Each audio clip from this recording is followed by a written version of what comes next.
Hey there! If you're excited to start using AI tools like Gemini, first off, open up your web browser and search for AI Studio. You know how search results can be a bit tricky sometimes? Look for the link in the results. That should take you straight to Google AI Studio. Once you're on the Google AI Studio, check out the left panel. Scroll down to the bottom left and you'll spot a button that says Get API Key. Go ahead and click on that. Now, if you've created API keys before, you might see them listed here. But if this is your first time or you need a new one, Google has updated things recently, so now your API key needs to be linked to a project. It adds a couple of extra clicks, but hey, it's for better organization, right? You'll be prompted to give your key a name. Something simple like My Gemini Key works great. Then it asks you to choose a project.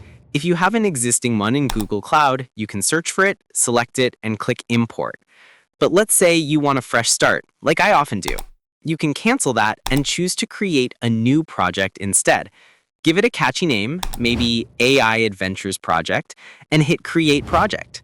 Hang tight for a moment while it sets everything up. It shouldn't take long. Once your new project is ready, select it from the list, then click Create Key. Boom, there it is, a new row with your API key and the project name attached.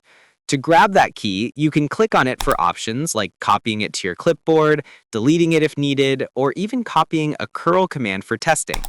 Or, for a quick win, just click the copy icon right on the row. Easy peasy. Oh, and while you're here, take a peek at the billing and usage section.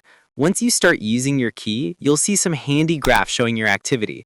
It's a great way to keep track without any surprises. And one more handy tip.